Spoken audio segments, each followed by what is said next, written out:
Jadikan rumah ini penuh dengan rahmat berkat perantaraan Rasulullah, dan rahmatnya Allah nggak pilih-pilih, semua yang hadir dapat rahmatnya Allah, dapat barokah dari Allah. Itu kita yakini dan kita tidak ragukan sedikit pun juga. Semua yang sini hadir ini namanya sekarang masuk ke dalam catatannya Rasulullah Sallallahu Alaihi Wasallam. Tidak ada seorang pun yang menisbahkan, menghubungkan dirinya dengan Rasulullah kecuali pasti akan beruntung.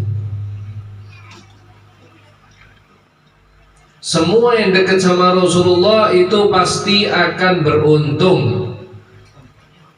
Coba kita lihat tadi gosida yang dibaca atau maulid yang dibaca tadi, siapa yang pertama kali menyusui Rasulullah? Thuwaibah. Thuwaibah itu adalah seorang budak daripada pamannya Rasulullah. Ketika mendengar kelahiran Rasulullah, budak ini dikirim sempat menyusui Rasulullah Sallallahu Alaihi Wasallam sebagai hadiah dari Allah. Karena sudah pernah menyusui Rasulullah yang waktu itu masih bayi, apa hadiahnya? Allah menggerakkan hati tuannya untuk membuat dia merdeka. Budak perempuan menyusui Rasulullah dimerdekakan. Kemudian setelah itu siapa yang menyusui beliau Sallallahu Alaihi Wasallam? Sayyidah Halimatus Sa'diyah. Halimatus Sa'diyah namanya aja bagus. Semua yang ada di sekeliling Rasulullah semuanya dapat barokah, semuanya dapat rahmat, semuanya tidak ada yang jelek. Namanya Halimatus Sa'diyah. Halimah, perempuan yang penuh kasih sayang. Ibunya Rasulullah Aminah, perempuan yang penuh amanah, atau Aminah yang penuh dengan keamanan, keselamatan. Abahnya Rasulullah namanya Abdullah, hambanya Allah. Semuanya bagus, tidak ada yang jelek. Itu baru namanya top. Sayyidah Halimah itu di kampungnya Bani Bakar, keluarga yang paling miskin, paling tidak punya, paling papa, paling fakir, paling susah hidupnya.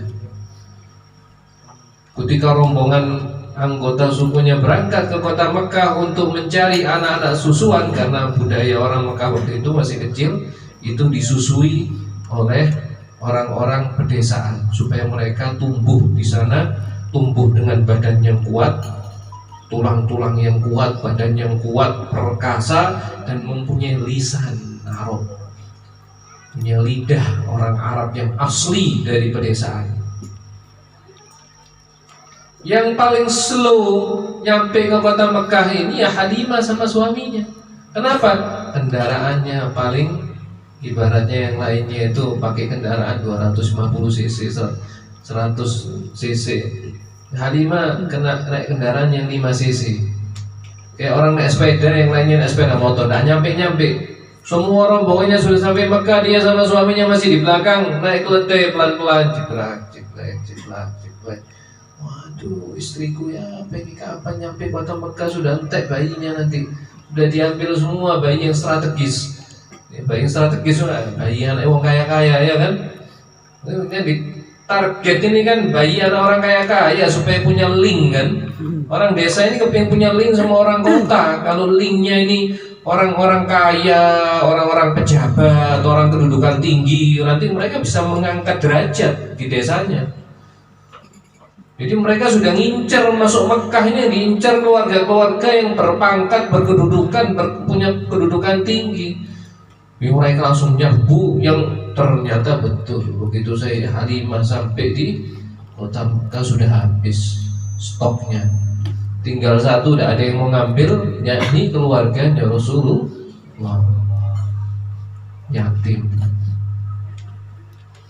dari keluarga yang miskin pas-pasan. Tidak menarik, saking kepeksa jadi Halimah bi bojone. Nek muli nang desa ndak nggawa sapa-sapa lah izin ta. Wis iki arek yatim iki tak apa-apa, muga-muga barokah. Ya. Waktu itu susah hidupnya. Kita tahu Sayyidina Abu Thalib itu susah, anaknya banyak, pamannya Nabi itu anaknya banyak, hidupnya juga susah.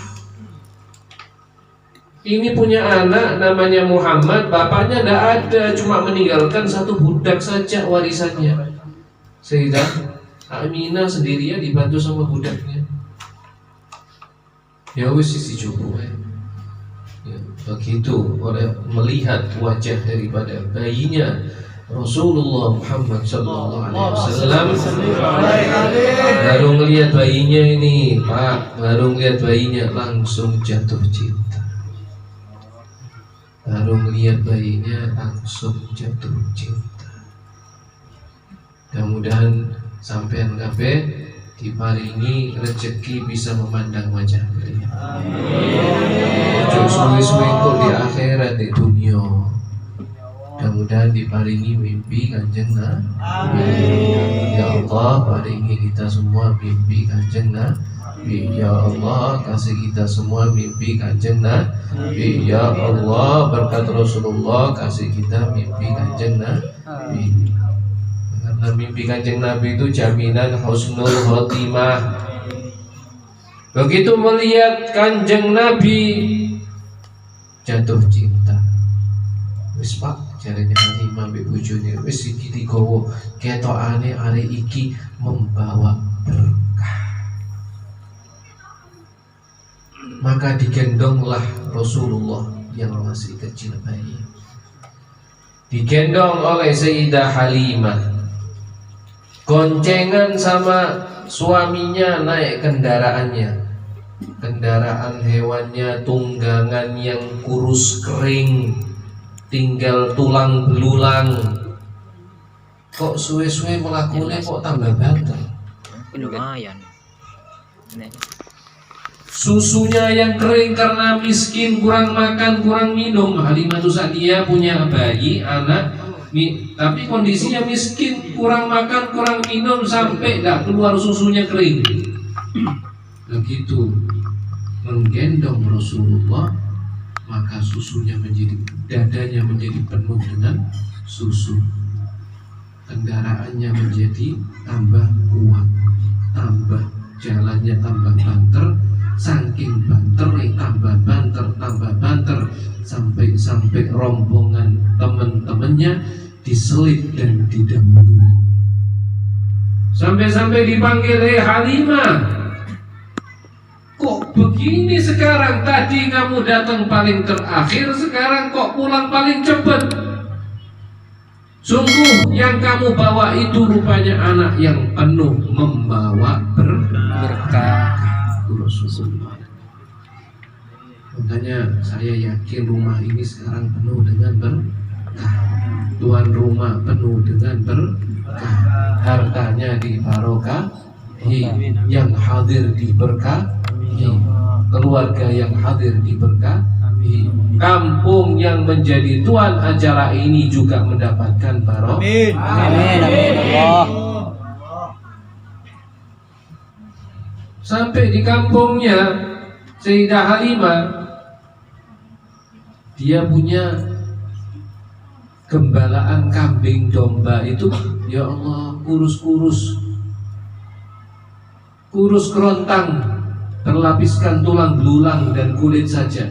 Begitu ada Rasulullah kecil hadir di keluarga itu, kok suwe-suwe jadi tambah lemu, tambah makmur. Tonggo-tonggo sampai bingung. Loh, Pak, keluarga Halimah iki kan biasa nih, dia punya domba-domba ini laku kok jadi gede-gede saiki yo, nang di mangane yo. Pasti dia menemukan satu padang rumput yang mantap, penuh dengan makanan-makanan yang hijau itu pasti. Buntuti, ikuti kemana? Oh, diikuti itu Sayyidah Halimah itu, gembalaannya kemana? Itu kok makmur gitu. Ternyata begitu sampai ke tempat gembala, ternyata betul banyak hijau di situ. Wis mangan pisan nih kono. Setelah beberapa lama dirasani maneh. Pak mangani lho ngene podo, tapi kok gak iso podo lembune ya ambek iki Halimah iki. Halimah ambek bojone ku siji. Penuh dengan Barokah.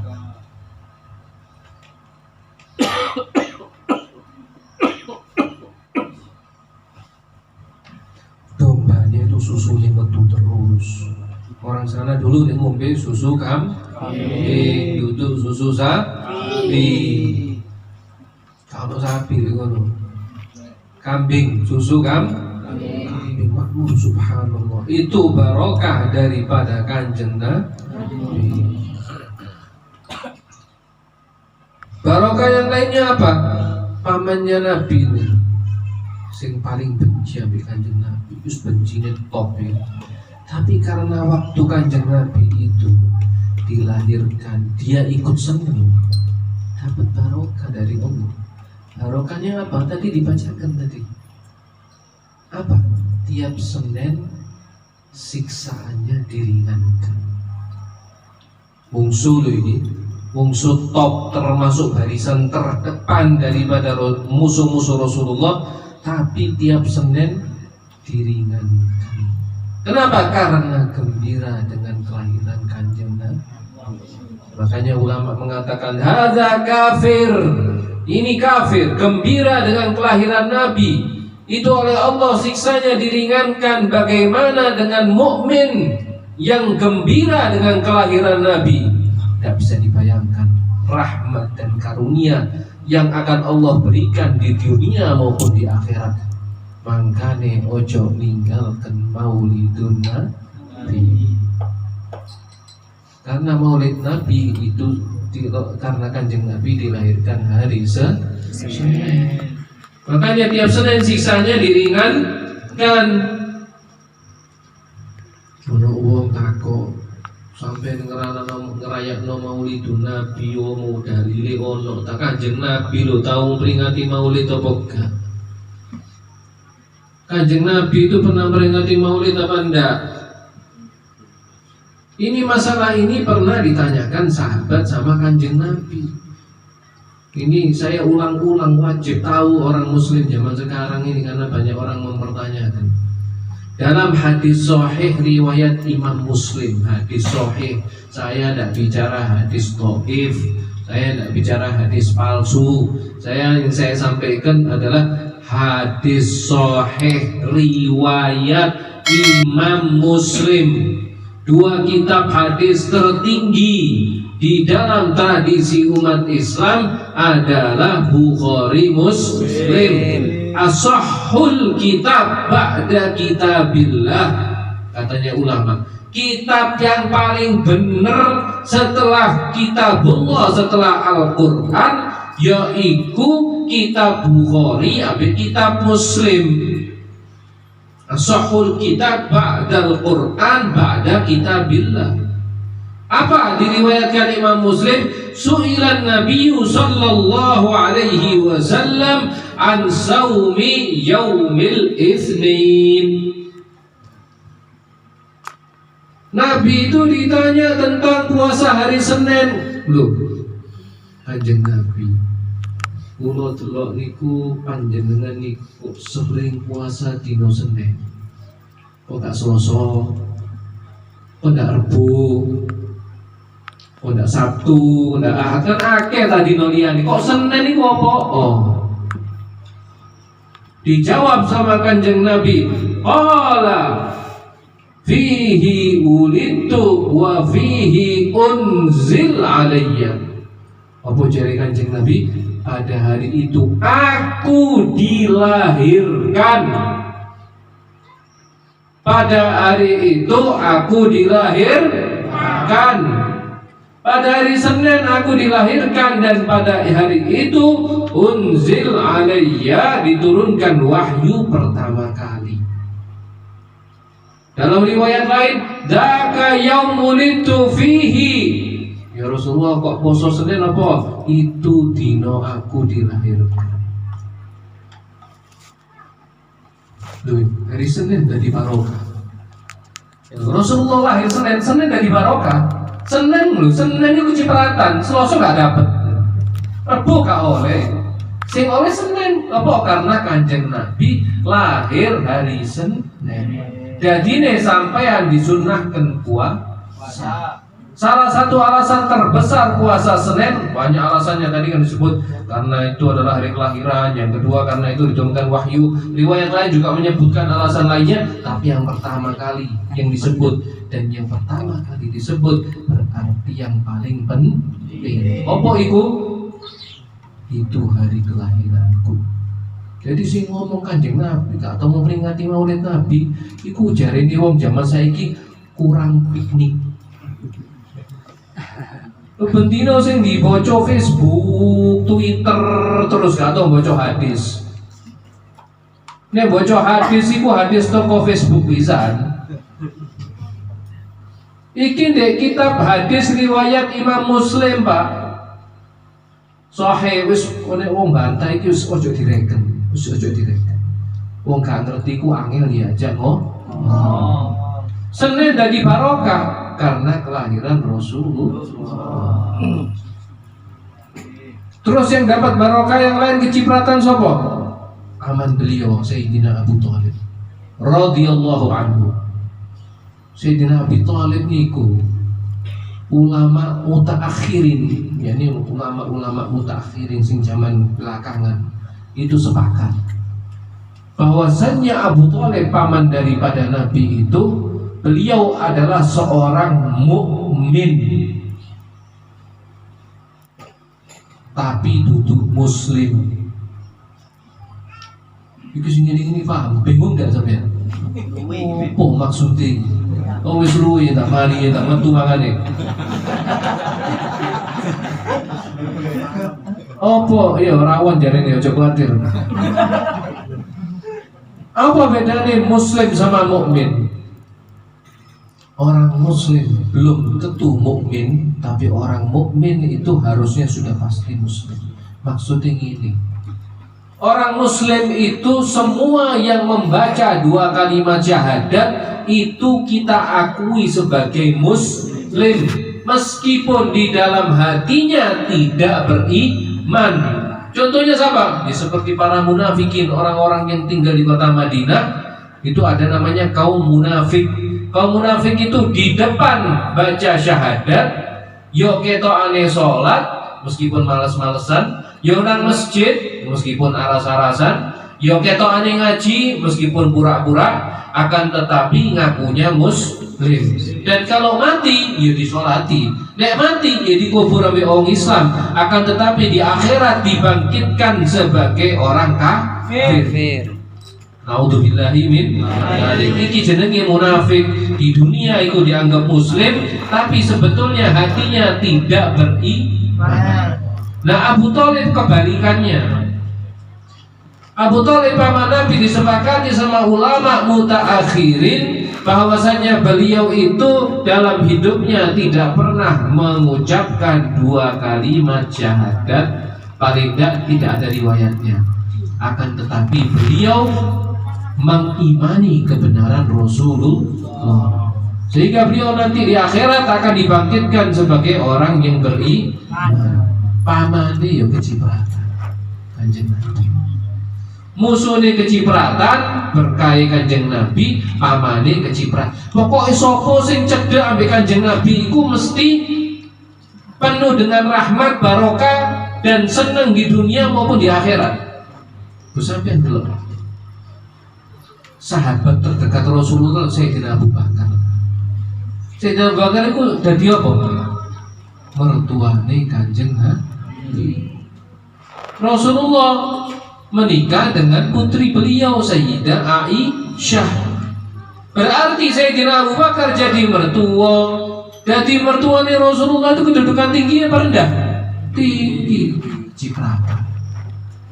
Sahabat Sayyidina Umar bin Khattab. Sayyidina Umar bin, katanya Rasulullah SAW, ya, kullu nasabin wa hasabin in qata'a yaumil qiyamati illa nasabi wa hasabi atau kama qala sallallahu alaihi wasallam. Saya lupa persisnya. Semua hubungan Di akhirat kelak itu terputus baik hubungan nasab maupun hubungan selain nasab, kecuali hubungan nasab maupun hubungan yang selain nasab denganku. Hubungan perkawinan, hubungan persaudaraan, hubungan pertemanan itu kalau sama Kanjeng Nabi nyambung sampai akhirat, Pak. Nyambung sampai akhirat. Termasuk juga orang saling mencintai karena Allah dan karena Rasulullah. Termasuk orang hadir majelis maulid, majelis kajian saling mencintai, maka mereka akan dikhususkan kelak oleh Allah pada hari kiamat. Ini kan saya kira Abu Thalib. Terus kecipratan sapa maneh Abu Bakar. Sayyidina Umar jadi sapa? Dan kecipratan pisan jadi mertuai Kanjeng Nabi, karena Kanjeng Nabi menikah dengan putri beliau yang bernama Hafsah. Sahabat yang terdekat lainnya Sayyidina Utsman, kecipratan pisan dadi apa? Dadi mantune Kanjeng Nabi. Bahkan menikah 2 kali dengan 2 putri Rasulullah. Satu-satunya orang yang menikah dengan 2 putri. Menikah dengan putri yang pertama Rasulullah meninggal, menikah lagi dengan putri Rasulullah yang kedua Rasulullah kok abot cobaan iku Rasulullah. Kanjeng Nabi ku anake 7. Anake 7. Semuanya meninggal waktu beliau masih hidup kecuali Sayyidah Fatimah. Ya opo? Iki sing wis duwe anak iki. Gak iso bayangno sampean nek anak sampean mati dhisik durunge sampean iku wis ati iku wis gak iso bayangno. Gak iso bayangno. Apa meneh meninggal si cilik. Ya usah jual deh. Itu berat sekali buat orang tua itu melihat anaknya mati duluan itu. Ya makanya sampai orang barat itu di filmnya ngomong seorang bapak itu tidak patut untuk melihat anaknya meninggal duluan. Sampai ada yang ngomong gitu. Saking beratnya itu buat orang tua kalau anak mati di sini. Tapi Kanjeng Nabi ini ku anaknya 7 anaknya, tapi semuanya meninggal kecuali Sayyidah Fatimah Zahra. Dan keturunan Rasulullah sampai hari ini semuanya hanya dari jalur Sayyidah Fatimah Zahra melalui anak Hasan dan Husain. Kecipratan yang lainnya sahabat terdekat dari Rasulullah dan termasuk sepupu beliau adalah Sayyidina Ali bin Abi Thalib, yang katanya Rasulullah la fata illa Ali, tidak ada pemuda kecuali Ali. Kalau wis pemuda paling top kayak zaman ini Ali, kalau sing liyane wis. Kalau sing liyane wis paling top pemuda. Sehingga dikatakan pemuda yang pertama masuk Islam adalah Sayyidina Ali bin Abi Thalib. Dan dikatakan Sayyidina Ali bin Abi Thalib seumur hidupnya tidak pernah menyembah berhala sekalipun juga. Bahkan beberapa riwayat mengatakan Sayyidina Ali bin Abi Thalib itu lahir di dalam Ka'bah. Wallahu a'lam. Sayyidina Ali dadi mantune Kanjeng Nabi. Sapa maneh sing cedhak ambek Kanjeng Nabi? Sayyidah Khadijah Al-Kubra. Bojone Kanjeng Nabi Sayyidah Khadijah. Kalau kita baca di khutbah di sini al-maqsusah bisalam min rabbil alamin. Ya, besok khutbah zaman biyen iku mesti ditutup dengan ngirim dengan membacakan doa untuk keluarga Rasulullah, mesti itu. Itu mesti biyen Sayyidina Abu Bakar, Umar, Utsman, Ali, ya Sayyidina Sayyidah Khadijah Al-Kubra, Sayyidah Fatimah Az-Zahra, Sayyidina Hasan, Sayyidina Husain, semuanya disebut. Ya, itu untuk menunjukkan bahwasanya kita Ahlus Sunnah wal Jamaah ciri-cirinya adalah mencintai sahabat dan mencintai Ahlul Bait. Ya, iki ulama Indonesia niki Pak luar biasa. Nek khutbah itu mesti bacakan doa sama 2, sahabat dan Ahlul Bait, tak dipisah. Karena ada aliran-aliran sesat yang mengaku cinta sahabat tapi benci kepada Ahlul Bait, benci kepada dzurriyyah. Ono aliran liyane kualik, ngakune cinta ambek dzurriyyah tapi benci ambek sahabat. Nah, kita aswaja benci kita sahabat, cinta kita aswaja, cinta sahabat dan cinta kepada ya itu saya biyen mesti penting. Makanya khutbah itu mesti kepada Sayyidina Abu Bakar, Umar, Utsman, Ali dibentengi. Wis ya ono aliran sing aneh-aneh ngajari benci sahabat, tolak wis mentang wisan. Kepada Sayyidina Fatimah Zahra, Sayyidina Ali, Sayyidina Hasan Husain, sing anti Ahlul Bait mental ke Indonesia. Terus kayak biyen iku kayak ngono pemikiran ulama biyen iku ditancapkan aswaja di Indonesia ini sampai fondasi ini kokoh. Kita lihat yang kecipratan lainnya daripada rahmat dan berkahnya Rasulullah itu, orang yang dekat dengan Nabi itu mesti dapat kecipratan berkah dan rahmat. Sayyidah Khadijah itu istrinya Rasulullah itu mendapatkan salam khusus dari Allah Subhanahu wa taala. Pak sampeyan nek orang kirim salam nih. Ustaz Juan Carlos kirim salam ambek panjenengan yo seneng kirim. Guruku kirim salam ambek aku. Seneng lagi pun. Sapa sing seneng berjabal Bu Khofifah kirim salam. Waduh. Bu Khofifah kirim salam. Mari ngono kanca sampean teko. Pak Presiden kirim salam. Waduh, tingkat 7 melayang-layang. Presiden kirim salam perhatian. Ini yang kirim salam kepada Sayyidah Khadijah niki Allah.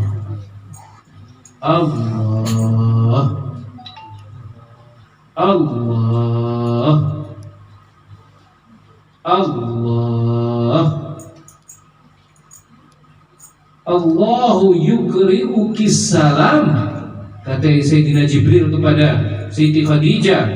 Allahu yukri'uki salam, Allah membacakan kepada panjenengan salam. Sayyidah Khadijah itu pernah ngomong sama Kanjeng Nabi, aku kepengin delok sih malaikat Jibril ini sabar dulu. Ya, cuma krungu ceritane kepengin delok malaikat Jibril, piye carane? Ya. Oh, jari Kanjeng Nabi duduk sama saya. Duduk. Suruh pakai jilbab, pakaian sing rapat. Wis rapat. Enggak lama Jibril datang. Jadi Kanjeng Nabi bisa delok. Saya ini coplok jilbabmu, buka jilbabnya hilang di malaikat Jibril. Kok hilang? Saya ini gaya mana jilbabmu? Dipakai jilbabnya, ketok malaikat Jibril. Jadi malaikat Jibril ini tidak mau bertemu atau melihat orang yang auratnya tersingkap meskipun cuma rambutnya. Makanya ini di Hadramut, di Yaman sana. Itu perempuan-perempuan di sana meskipun di rumah itu pakai jilbab ruduk, meskipun di rumah. Ya. Saja ini itu wajib ya. Cuman karena mereka itu adalah orang-orang yang hidupnya hanya untuk Allah, sehingga mereka ingin malaikat selalu berkeliaran di rumah mereka. Tak mau malaikat pergi. Ya. Sayyidah Khadijah kecipratan, bahkan termasuk wanita terbaik. Ya, ini ketampikan Kanjeng Nabi ini, jadi si terbaik toh. Perempuan terbaik itu ada 4. Sayyidah Khadijah, ya, Sayyidah Asia, Sayyidah Maryam, sama Siti Fatimah. Ada ditambah riwayat lainnya sampai 6. Sayyidah Khadijah jadi perempuan terbaik gara-gara dekat sama Kanjeng Nabi. Yang berikutnya Siti Fatimah. Siti Fatimah katanya Rasulullah, Siti Fatimah, anakku Siti Fatimah, Sayyidat Nisa'il Alamin. Sayyidat Nisa'il Alamin. Pemimpinnya perempuan sak dunia. Pemimpinnya perempuan sak dunia. Mulai zaman Adam sampai sekarang, semua perempuan di dunia nanti di surga semuanya ada di bawahnya Siti Fatimah. Karena dekatnya sama Kanjeng Nabi. Kanjeng Nabi itu sama makhluk terbaik, nabi terhebat, rasul tertinggi, makhluk yang paling agung. Malaikat kabeh sampeyan gabung iku masih lebih agung Rasulullah. Sing cedhak ambek Rasulullah kecipratan agung pisan. Siti Khadijah jadi agung, Siti Fatimah jadi agung. Sapa maneh? Sayyidina Hasan dan Husain. Katanya Rasulullah, anakku. Rasulullah itu kalau ngomong tentang Sayyidina Hasan sama Husain tidak pernah ngomong cucu, tidak pernah ngomong cucu. Cucu mesti ngomong anakku. Anakku Hasan dan Husain Sayyidah Syabab Ahlil Jannah. Sayyidah Syabab Ahlil Jannah adalah dua tokoh pemimpin pemuda ahli surga. Pemimpin ahli surga sak dunia mulai awal zaman sampai akhir itu di bawah pimpinan Sayyidina Hasan dan Husain. Kok pemuda kok? Itu isyarat rahasia dari Rasulullah bahwasanya Sayyidina Hasan dan Husain itu tidak akan berusia sampai usia tua. Meninggalnya semua meninggal muda. Dan semua banyak dari para sahabat Rasulullah yang dekat sama Rasulullah itu diberikan kemuliaan mati syahid. Sayyidina Umar bin Khattab dibunuh mati syahid. Sayyidina Utsman bin Affan dibunuh waktu lagi ngaji Quran mati syahid, sampai darahnya itu jatuh ke Quran mati syahid. Sayyidina Ali bin Abi Thalib mati syahid, imami sholat subuh ditikam, tak lama meninggal dunia. Sayyidina Hasan cucu beliau diracun mati syahid. Sayyidina Husain dibunuh mati syahid. Nggak gelap mati biasa, sudah mulia, wis cucu, wis dulur, wis bojo, wis anak, wis mertua, wis mantu. Allah masih mau menambah kemuliaan jadi syahid. Pokoknya kabeh sing cedhak ambek Kanjeng Nabi dadi mulia. Makanya dikatakan bahwasanya Syekh Hamzah Yusuf, salah satu ulama terkenal dari Amerika Serikat, dia mengatakan mukjizat, salah satu mukjizat Nabi yang paling besar, paling agung itu adalah sahabat Rasulullah. Sahabat Rasulullah. Orang itu sampai lihat sahabatnya Rasulullah itu semangat dakwahnya itu luar biasa. Saya ingat ini gara-gara cerita tentang Habib Merah. Sahabatnya Rasulullah itu sebanyak waktu beliau terakhir wafat itu, sahabatnya beliau itu jumlahnya 124.000 orang. 100 sahabatnya Rasulullah. Setiap orang yang pernah ketemu sama Kanjeng Nabi, pernah melihat wajah Kanjeng Nabi itu dianggap sahabat. 124.000 orang. Yang tinggal setelah Rasulullah meninggal, yang tinggal di Madinah itu sekitar cuma 10.000. Yang lainnya menyebar ke seluruh dunia, menyebarkan dakwahnya Rasulullah SAW. Sehingga Islam itu hanya dalam waktu beberapa saja, sekitar tidak sampai 200 tahun, 100 tahun lebih sedikit. Itu Islam itu yang tadinya cuma di daerah Arabia, ketika Rasulullah meninggal Islam itu sudah menyebar di daerah Arab. 100 tahun kemudian itu sudah sampai Spanyol. Spanyol, Pak. Juan Carlos. Sudah sampai Spanyol. Sudah sampai 100 tahun. Makanya orang barat itu kalau membaca biografinya Nabi, geleng-geleng kepala. Orang kafir ini bingung kalau Kanjeng Nabi. Iki kok iso? Kau ono wong iki dalam sejarah kau ono wong iki dalam sejarah kau ono. Sampai-sampai Michael H. Hart, kenal sampean kan? Kan tahu ini toh? Pernah hadir dengan ngasih ceramah di sini toh? Pernah jadi Juan Carlos. Bisa Juan kan? COD. Oh, online ya. Michael H. Hart itu pernah mengarang satu buku, dia orang Amerika, meneliti biografi tokoh sedunia. Kemudian menyusun Orang sedunia di ranking sama dia. Siapakah manusia dalam sejarah dunia yang paling hebat? Yang paling hebat. Dia teliti, ada Yesus, Moses, Nabi Musa, ada siapa namanya, Einstein, terus ada Newton, ada pokoknya semua tokoh di dunia yang dianggap hebat, pelajari semua sama dia, satu persatu biografinya, sama dia di ranking, ini lebih hebat, oh gak ini lebih hebat, oh gak ini misore, ini dukure, ini sampai hasil terakhir dia yang membuat goncang Amerika dan Eropa dan menimbulkan banyak kontroversi. Karena Michael H. Hart ini itu menempatkan di nomor 1 adalah Nabi kita Muhammad. Mau kafir Pak? Mau kafir ini. Nomor 1 jadi ini deh, tidak ada di dalam sejarah manusia yang sukses hidupnya di dalam segala dimensinya seperti Muhammad. Dia seorang pembawa misi pendakwah yang sukses, meninggalkan murid-murid yang hebat. Dia seorang politisi yang luar biasa, sehingga bisa akhirnya menjatuhkan Mekah dan menguasai Jazirah Arab. Dia seorang ahli ekonomi yang luar biasa karena berhasil mengalahkan dominasi Yahudi di kota Madinah di dalam bisnisnya.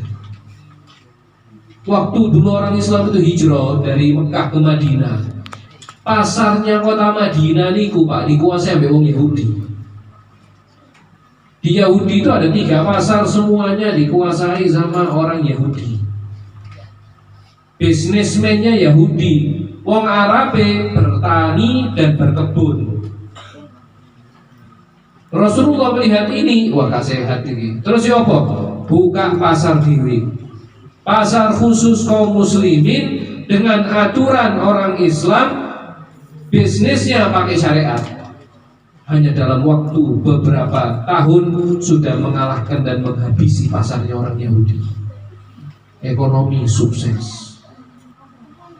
Sebagai seorang suami sukses, sebagai pemimpin masyarakat sukses, sebagai seorang penasehat sukses, dari segi apapun sukses. Saya tidak pernah lihat orang seperti itu.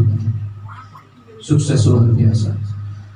Semua yang dekat dengan Rasulullah maka mendapatkan barokah, mendapatkan rahmah. Dan siapa yang mengikuti jejak Kanjeng Nabi juga demikian. Karena Kanjeng Nabi itu paling senang sama orang. Ada 2 yang Rasulullah, termasuk majelis Nurul Jannah dan lain-lain. Itu termasuk yang ini. Dan yang kedua adalah orang yang suka nolong wong liyane. Rasul itu sangat cinta sama orang yang suka bantu dan meringankan orang lain. Itu Kanjeng Nabi Sallallahu Alaihi Wasallam. Karena Kanjeng Nabi itu seperti ini. Kanjeng Nabi itu tidak pernah menolak nolong uang. Gak tahu Kanjeng Nabi itu teko terus Kanjeng Nabi kula wonten hajat. Sebenarnya ayo kesel lah gue. Itu tidak pernah. Rasulullah tidak pernah datangi orang, loh, tutup jamin. Itu tidak tahu. Rasulullah juga tidak pernah masang di depan rumahnya pelang jam praktek. Terus tutup Pak, mau sampai praktek, saya jam istirahat. Ya. Itu tidak pernah. 24 jam Rasulullah itu untuk umat. Sampai-sampai Sayyidina Ali bin Abi Thalib itu bilang gini. Salah satu ciri Rasulullah itu kalau masuk rumah itu waktunya dibagi 3. 1 buat diri sendiri, 1 buat Allah Ta'ala, yang 1 buat keluarganya. Itu yang buat dirinya sendiri itu pun katanya Sayyidina Ali seringkali diberikan untuk umatnya. Jadi Kanjeng Nabi kalau kadang buat dirinya sendiri. Pas di omah Kanjeng Nabi kadang-kadang ada waktu ruang di rumah Kanjeng Nabi itu ngapain? Iya, kira-kira Rasulullah nang omahe ku lapo? Buka HP, buka Facebook, Twitter, Instagram. Kira-kira lapo ya Kanjeng Nabi nang omahe? Ya, itu pernah ditanya ke sahabat yang penasaran Nabi Sayyidah Aisyah kan, yang sering ditanyain. Wahai ummahatin, wahai Ummul Mukminin Sayyidah Aisyah, Rasulullah kalau di rumah ngapain? Ya, apa nang omah lungguh-lungguh tok, ngerokok tau. Ini bojo-bojo iki dituntut kabeh nang omah. Ambil ibu-ibu itu Rasulullah loh anu kan nyapu sekarang. Rasulullah di rumah ya. Kalau beliau Rasulullah di rumah, salah satu aktivitas katanya Sayyidah Aisyah yang paling disukai Rasulullah kalau di rumah itu menjahit. Ya. Rasulullah itu bajunya cuma beberapa biji, bahkan ada yang bilang Rasulullah itu cuma 2 biji bajunya, satu dipakai, satu dicuci. Ya. Kalau di rumah, nek ono sing lambine suwe, nek kene nek zaman saiki lah nek lambe suwe tuku anyar lah. Ya kita tak dulu kalau sing jahitan loh ini. Kalau sing jahitan itu enggak ya. Kalau sing jahitan enggak ono. Karena zaman saiki mau suwe dibuat tuku anyar. Tapi Kanjeng Nabi enggak. Sampai di rumah ya, ketika ada yang sobek, ada yang dijahit. Sopo sing jahit? Kanjeng Nabi jahit dhewe. Sepatu nek rusak, sandalnya nek rusak, ya didandani dhewe. Itu Kanjeng Nabi. Di rumah nek perlu angkat-angkat, ya beliau angkat-angkat. Terus kasih niang itu Kanjeng Nabi Sallallahu Alaihi Wasallam. Ya. Maka Rasulullah Sallallahu Alaihi Wasallam berkah beliau terus menyambung sampai ke bawah, para sahabat, para ulama terus ke bawah, termasuk kepada para ahlul bait dzurriyyah beliau, termasuk kepada Habib merah ini atau Habib Abdullah bin Syekh Abi Bakar, yang mana bin Syekh Abi Bakar bin Salim tadi dibacakan qasidahnya tentang Syekh Habib Bakar bin Salim, kakek beliau Syekh Abu Salim ini beliau ini satu kakek sama Habib Umar bin Hafid. Habib Umar bin Hafid itu juga Habib Umar bin Syekh Habib Bakar bin Salim, sama Habib Umar bin Muhammad bin Salim bin Habib bin Syekh Habib Bakar bin Salim. Ya, itu masih ada hubungan keluarga meskipun agak jauh di atas. Ya. Kalau kakek beliau dai besar, orang besar, ya, maka beliau dengan kemampuan beliau berdakwah keliling berbagai kampung. Saya dengar ceritanya tadi dari Ustaz Nur Rafiq ya. Luar biasa beliau ini di Lumajang katanya punya 25 majelis. Belum lagi beliau di Banjarmasin itu ya, majelis-majelis berapa. Dan majelis-majelis beliau ini beliau kadang bayar sendiri ya. Beliau yang bayar, enggak usah luar biasa. Ya, luar biasa. Mudah-mudahan Allah Subhanahu wa taala memberkahi amal beliau dan mengembalikan salah satunya dari rahmat dan barokah majelis ini kembali lagi kepada beliau dan menjadikan beliau dikumpulkan bersama kakek beliau Syekh Habib Bakar bin Salim dan kepada kakek beliau Rasulullah sallallahu alaihi wasallam, dan juga berkaitan dengan haul daripada Ustaz Juwan ini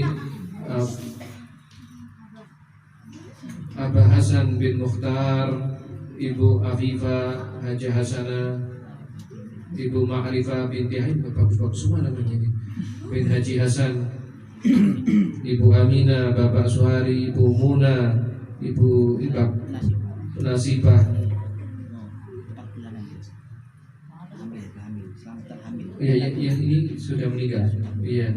Allah Ta'ala syambil rahmah yuskinu jannah yuli darajin jannah yaghfir lahum wa yarhamhum wa yufarrij humumahum wa yahsyurhum fi zumratil anbiya wal mursalin wa siddiqin.